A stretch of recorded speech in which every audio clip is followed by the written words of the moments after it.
Submit பண்ண மாட்டார், டப்புன்னு அறிக்கைகள் கொடுக்க மாட்டார். இதெல்லாம் அவருடைய நேச்சர். இதை யூஸ் பண்ணிக்கிட்டு என்ன பண்ணுறாங்கன்னா, இப்போ நானே வந்து ஒருத்தரை புஷியானந்த் அப்படின்ற ஒருத்தரை ஒரு மாநில பொறுப்பாளர்னு ஒரு போஸ்ட் கொடுத்து பண்ணுறாங்க. அவர் ஏற்கனவே வந்து ஒரு முறை வந்து பாண்டிச்சேரியில் எம்எல்ஏ இருந்தவர். அப்புறம் அடுத்த இதில் 5000 ஓட்டு கூட வாங்க முடியல அவர். அங்கே தான் நான் தப்புட்டேன். ஒரு அரசியல்வாதியை கொண்டாந்து இதுக்குள்ளே விட்டது, அவர் அரசியல்வாதியாக திங்க் பண்ண ஆரம்பிச்சிட்டார். ஸோ இந்த டெக்னாலஜி, இன்னைக்கு இருக்கிற டெக்னாலஜி, அதை எப்படி யூஸ் பண்ணலான்னு நினச்சி முதல்ல சொல்கிறேன். 37 மாவட்டம், 37 மாவட்டத்துக்கு 37 மாவட்ட தலைவர்கள் தானே இருக்கணும். இல்லை இளைஞரணி தலைவர்கள்னு வச்சா ஒரு 200 மாவட்ட தலைவர் இருக்காங்க. இது எப்படி? முதல்ல இதுதான் கேள்வி. இந்த 200ல் இந்த 70 போகும், இந்த 150 சொல்கிறேன்ல, இந்த 150 பேர் புதுசாக இவர் போடுறார். உனக்கு ஏதாவது போஸ்ட்டு, உடனே விஜய்கிட்ட போய் ஒரு ஃபோட்டோ எடுக்க வச்சாங்க.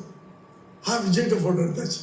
சரி, உனக்கு மதுரையில் இந்த போஸ்ட், ஒரு போஸ்ட்டு கொடுத்தாச்சு, விஜய் ஃபோட்டோ எடுத்தாச்சு.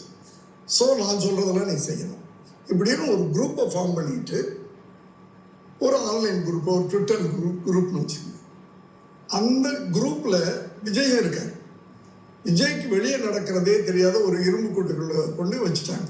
ஸோ இந்த குரூப்பில் என்ன பண்ணுறாங்கன்னா, காலையில் கிரியேட் பண்ணுறாங்க ஒரு நியூஸை. சப்போஸ் என்ன எடுத்துக்கங்க, அப்பா நேற்று இந்த இடத்துல பேசுனது தப்பாக பேசிட்டாரு, உங்களை டேமேஜ் பண்ணிட்டாரு அப்படின்னு ஒரு போஸ்ட்டை போட வைக்கிறாங்க. தே ஆர் கிரியேட்டிங் த ஒரு ஃபால்ஸான ஒரு விஷயத்தை. அது நடந்திருக்காது. ஒரு ஃபால்ஸான விஷயத்தை போட வைக்கிறாங்க.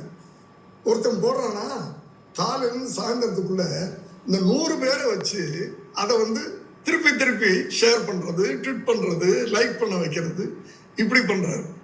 ஸோ விஜய் அதை பார்க்குறாரு.